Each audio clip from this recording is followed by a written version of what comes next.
If you don't sign the loan for me, then get out of this house." Those words echoed through the kitchen I once built with my own hands, steel frame by steel frame. I didn't argue. I didn't raise my voice.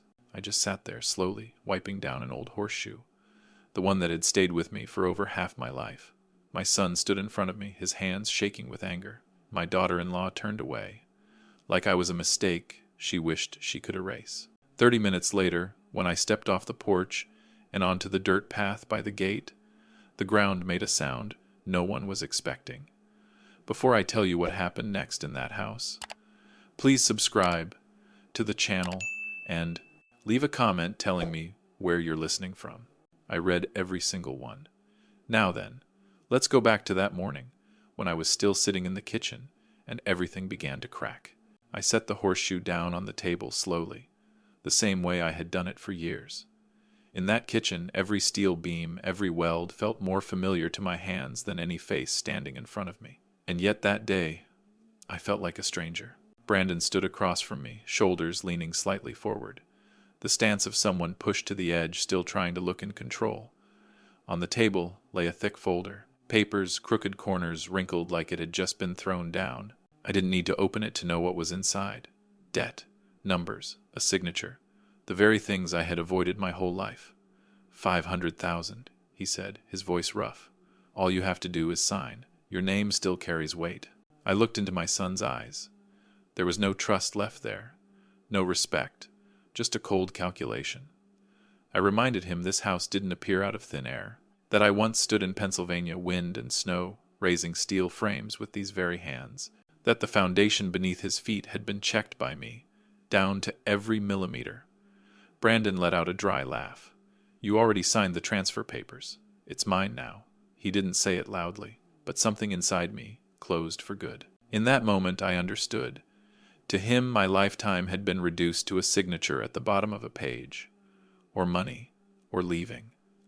Jessica stood by the sink, a coffee mug in her hand, untouched. She didn't look at me. She spoke just loud enough for me to hear. "This house needs to be cleaner, and more suitable." There was no outright insult, but I heard every word. I stood up. My knees creaked softly. No one stopped me. No one asked where I was going. I walked to my room, the small one at the end of the hallway, still smelling of old wood and machine oil. I opened the wooden chest. It had followed me from the old forge to this house. Inside, there was no gold, no secret documents, just work clothes, a few faded photos, and an old satellite phone. I picked it up, weighing it in my hand. I hadn't used it in 40 years. When I returned to the living room, Brandon was standing there with his arms crossed. Jessica leaned against a chair, her eyes cold. I didn't explain. I said exactly 5 words, just as I had promised myself. "Come get me. Right now." Jessica let out a soft laugh. Brandon shook his head. "Who are you calling, Dad?" I didn't answer. I lifted the wooden chest and stepped onto the porch. The air outside was colder than I expected. Fog covered the path, like the land itself was trying to hide something. I set the chest down and sat on the step. The watch on my wrist kept ticking, steady as ever. I watched it, minute by minute. Voices drifted out from inside the house. They weren't whispering. They didn't need to. I heard talk of banks, deadlines, about how the old man was finally leaving. I wasn't angry. What I felt was a heavy emptiness, like steel that cools too fast, no longer bendable. 10 minutes passed. 20. Brandon opened the door, looked at me, then turned back inside. "How long are you planning to sit out there?" I didn't respond. I simply adjusted the chest so it sat straight. 30 minutes. I knew I wasn't wrong. The moment the second hand reached its mark, the air changed. First, a faint vibration under my feet, then a deep sound, low, steady, unhurried. The dirt road by the gate was used to pick up trucks and tractors. That day it welcomed something else. The fog tore apart in layers. Dark metal slid past the trees. The vehicle stopped slowly, as if it didn't want to disturb anyone. The door behind me flew open. I heard a sharp inhale. Brandon stepped out and froze. Jessica wasn't smiling anymore. No one spoke. I stood up. My back was straighter than before, not because of the vehicle, but because I knew. From that moment on, every ultimatum they had given me no longer mattered. I didn't turn back to look at them. I lifted the wooden chest and stepped off the porch. Inside me, there was no victory. Only one quiet thought.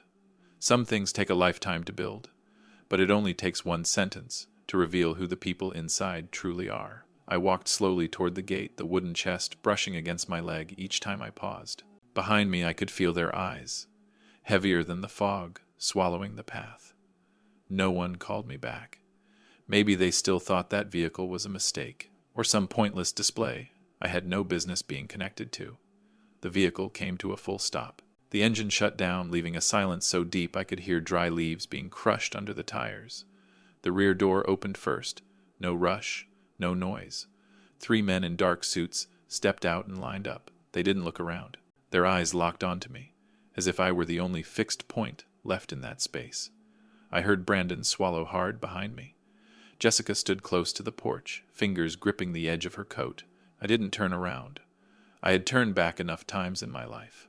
Then another man stepped out slower than the rest. He wasn't young, silver hair neatly combed, the steady posture of someone used to making decisions. When he saw me, he stopped and did something no one there expected. He bowed, not a polite nod. A deep bow, his whole body leaning forward.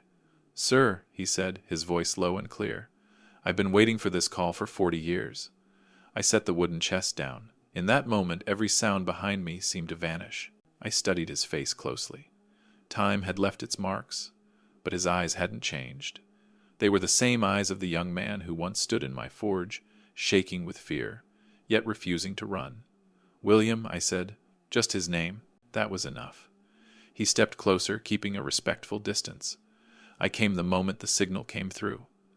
"I hope I didn't make you wait." "I wasn't waiting," I said. "I was just sitting." One of the men in dark suits opened the door wider. William tilted his body, motioning for me to enter. I didn't rush. I turned around for the first time since the vehicle arrived.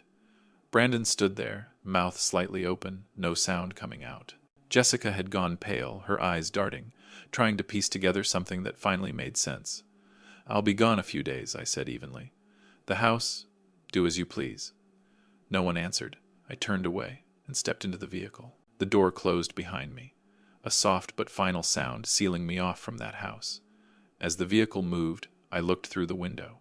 The wooden home faded into the fog. There was no sense of loss, just a page being turned. The drive was longer than I remembered. William didn't speak much. He sat across from me, hands resting on his keen eyes on the passing road. When we turned onto a private road leading to his estate, he finally spoke. "I never forgot that day," he said. "Without you, I wouldn't be here." I didn't answer right away. Some memories don't need words. I only asked, "You kept your promise?" William nodded. "Everything I have started that day." His estate was large but not flashy. I was shown into a quiet room, a window facing a line of low trees. When I sat down, William stood across from me, waiting for me to speak first. I looked at him and said the only reason I had come. "I want the truth," I said, "about my son." William didn't ask questions. He took out his phone and gestured to someone. "Check everything," he said calmly. "Finances, documents, connections." I leaned back in the chair. Fatigue crept into my body, but my mind felt unusually clear. As I waited, I thought of Brandon, of the look in his eyes when he threw that folder onto the table. That wasn't just ambition. That was fear, and someone had learned how to use it. Night slowly fell. The lights came on, warm and soft. William returned, placing a folder in front of me, thinner than I expected. He didn't open it. He looked at me as if weighing his words. "There are things," he said slowly, "you should know, but once you do, you won't see anything the same again." I nodded. "I didn't come here to keep things the same." William opened the folder. The figures stared back, neat and cold. I read every line. Each one peeled away another layer of paint. There was no loud collapse inside me, just a heavy realization, like discovering a piece of steel had been heated wrong for far too long. I closed the folder. Outside, night settled over the estate. I knew then this wasn't going to end with a vehicle appearing in the fog. Some truths had begun to surface, and once steel has been exposed to fire, no one can pretend it's still untouched. I didn't sleep right away that night, not because the room was unfamiliar, but because the numbers were still sitting in my head, refusing to settle. I was used to reading steel by the color of the fire. One glance and I knew exactly what state it was in. Paper is different. It stays quiet. And that silence, that's what leads people off course. The next morning I asked William to show me everything. Nothing left out. He didn't object. He knew I hadn't come here to be comforted. I needed the truth, even if it meant watching the house in my memory collapse one more time. The days that followed moved slowly. I sat in William's study, the window always cracked open just a little. His people brought in folders, statements, transfer records, one after another. I didn't rush. I read the way I used to inspect a weld. Look closely. Wait long enough. Ignore nothing. Brandon hadn't failed because of the market. That became clear early on. His early transactions were steady. Some even showed growth. Things only started to go wrong when the authorization documents appeared. Brandon's signature was there, consistent, but the ideas weren't his. Someone had laid the path out in advance. All he had to do was follow it. Jessica's name appeared more often than I expected, not in obvious places, in the small lines, the harmless-looking decisions. She stayed behind the scenes, quietly opening doors, making Brandon believe there was only one way forward. I didn't feel angry. I felt cold. William stayed silent while I read. Only when I looked up did he speak. There's one account you should see. That account wasn't in Jessica's name. It was located far away, a place where everything was wrapped in perfect legality. The money wasn't moved all at once. It was divided, regular, careful, like draining water from a ship without anyone noticing. 1,200,000.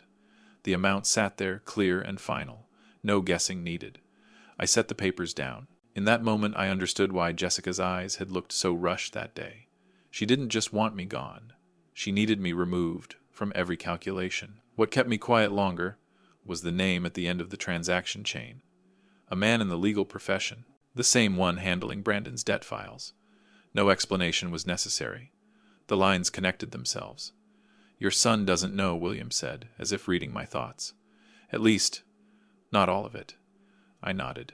Brandon wasn't clever. He grew up in this house, inside walls I built myself. He believed everything was solid, like steel.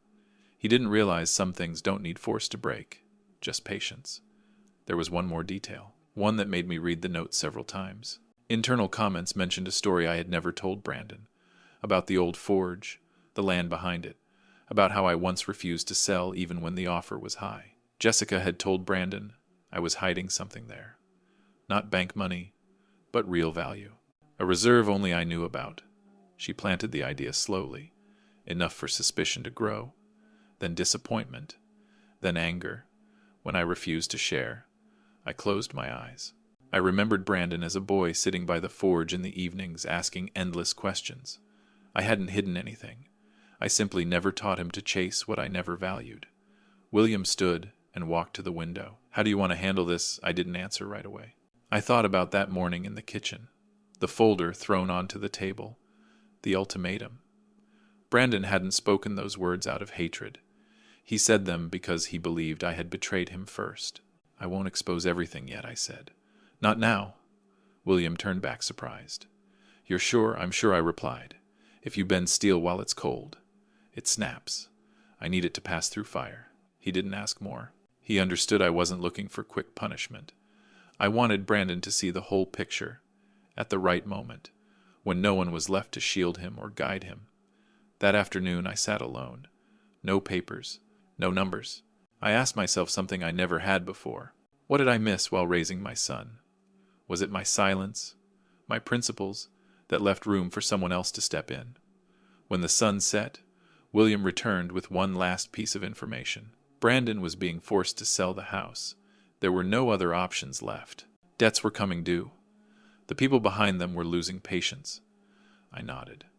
There was no confusion left in me now. Everything had taken shape. I knew the next step couldn't be avoided. And this time, I wouldn't be sitting on the porch waiting. I would step into the place where everything was being priced, to remind them that some things cannot be sold just because someone believes they own them. I arrived at the auction before the announced time, not to get a seat, but to see clearly the place where they were preparing to weigh that house like an object. The building wasn't large. White lights, the smell of paper mixed with metal. Everything was neatly arranged, as if a few strikes of a gavel could close an entire chapter of a life. Brandon was already there. I saw my son from a distance, sitting alone in the second row. His back was straight, but his shoulders were tight. He wasn't looking around. He wasn't waiting for anyone. In front of him lay the familiar folder, this time clipped neatly cleaner than before. I understood. In his mind, there was only one way out: left cell. I didn't approach him. I took a seat in the last row far enough not to draw attention. William arrived a few minutes after me.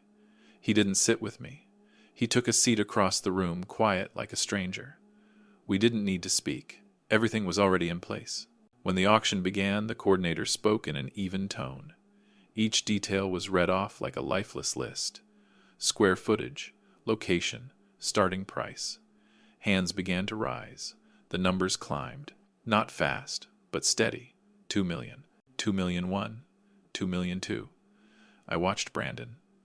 Each increase tightened his jaw a little more. I thought back to that morning in the kitchen. He had said the house was his. On paper, maybe it was, but some things don't live on paper. I waited for the right moment. Not for drama, but because everything had to be in the proper place before being exposed. When the price reached the point Brandon had been hoping for, the coordinator raised the gavel for the first strike. I stood up. At first, no one noticed. I walked slowly down the aisle between the rows. My footsteps sounded louder than I expected. A few people turned to look. Then Brandon turned around. His eyes landed on me. Empty for a brief second. I didn't hold his gaze. I placed a thin folder on the table in front of the coordinator. "Please stop," I said. My voice wasn't loud, but it was enough to still the room. The coordinator hesitated. "Sir, the auction. You cannot sell what you do not own," I continued. I opened the folder. No long explanations. Just stamped documents. Words that had been there for 40 years. William stood up then. He stepped forward unhurried. "This land and structure," he said, "are registered as an industrial legacy site. The right to use and dispose of it cannot be transferred in the manner that was done." Murmurs spread through the room. The coordinator skimmed the pages, his face draining of color. Brandon jumped to his feet. "That's impossible," he said, his voice breaking. "I transferred it." "I know," I said, turning to him. "But you signed away something you never had the right to transfer." There was no anger in me at that moment, only fatigue. I looked at my son and saw the confusion clearly. No one was pulling him now. He was standing face to face with the truth. William added, calm and precise, "All transactions stemming from that transfer are invalid." The auction was stopped. No gavel came down. No winner was declared. Only eyes turning toward me, measuring. I didn't care. I looked back at Brandon. "You don't owe the bank anymore," I said. "You don't owe the people who pressured you." His breathing quickened. "Then who do I owe?" "Me," I answered. "And that's a debt you can't repay with a signature." I saw his shoulders slump. Not from fear, but from realizing there was no way left to run. I didn't offer him a choice right then. I let silence do its work. Some lessons don't need explanations. After everyone left, the room slowly emptied. Brandon was still standing there. He didn't look at me. "Why did you do this?" he asked quietly. "I did it to close one circle," I said, "and to open another." I turned away. William walked out with me. The sky outside was low and gray. There was no sense of victory, only a decision finally placed where it belonged. I knew the hardest part was still ahead. Exposing the truth was only the beginning. What I was about to do would slow everything down, make it heavier, uncomfortable for everyone involved. But it was the only way for steel to hold its shape after it has passed through fire. I left the auction building as the afternoon was fading. No one stopped me. There was nothing left to argue. Brandon followed a few steps behind. He didn't ask anything. Maybe for the first time in many years, he didn't know what to ask. We didn't speak on the drive back. The car moved steadily, unhurried. I looked out the window as the trees slipped past. Sometimes silence is the only way to let things settle, before words do more damage than good. My old forge was still there behind the wooden house. The tin roof was worn. The wooden door, darkened by time. I parked and stepped out. The familiar smell hit me at once. Metal, wood. The smell of the years when my body was stronger. Brandon stood behind me, looking around, as if he were truly seeing this place for the first time. I opened the forge door. Afternoon light poured in, catching the tools neatly hung on the walls. I took an old set of protective gear and placed it in his hands. No accusations, no conditions. For 5 years I said, "You'll work here." Brandon looked up. "I don't know how to forge." "No one does at the beginning," I replied. "You'll learn," I continued slowly. "Minimum wage. Each day of work counts toward your debt. No shortcuts, no signatures." He looked at the gear in his hands, then at me. I saw resistance flicker, then fade. He nodded, just once. Very small. Jessica wasn't there. I didn't call her. The truth didn't need my help finding its way. A few days later, William told me what needed to be said. Documents matched. Money trails exposed. There was nowhere left for her to hide. It all moved forward the way it should have, quietly. Without my presence, I didn't feel relieved. I felt it was necessary. Some doors have to be closed so people stop walking through them. The weeks that followed passed slowly. Brandon came to the forge every morning. At first his hands were clumsy, his focus scattered. I didn't shout. I showed him how to stand, how to breathe, how to wait for the metal to change color before touching it. Some days he grew tired and sat on the steps silent for a long time. I let him sit. Steel needs time to cool too. William stopped by, now and then. He didn't come into the forge. He sat on the porch, drank tea, looked out at the yard. We didn't revisit the past. We talked about the weather, about things that change slower than people think. One afternoon, when the sun was low, Brandon set the hammer down and sighed. "I think I understand now," he said. "Not about steel." I didn't ask. I knew what he meant. Some lessons don't need names. That evening I sat on the old porch. The wood creaked softly under the chair. William sat beside me, quiet as always. From behind us, I heard the steady sound of the hammer in the forge. Not hard, not rushed, just the rhythm of work. The luxury vehicle was still parked in the yard, under the yellow light. It no longer drew attention. I looked at it for a moment, then stood up. I didn't walk toward it. I opened the door to the wooden house, stepped inside, and closed it behind me. Inside, everything was simple. Nothing new, but the feeling was familiar, like finishing a weld the right way. Not perfect, just solid. Before going to my room, I looked back at the forge one last time. Brandon was working, sweat darkening his shirt. I didn't call out to him. I left him there, with his work. I thought about the words spoken that day in the kitchen.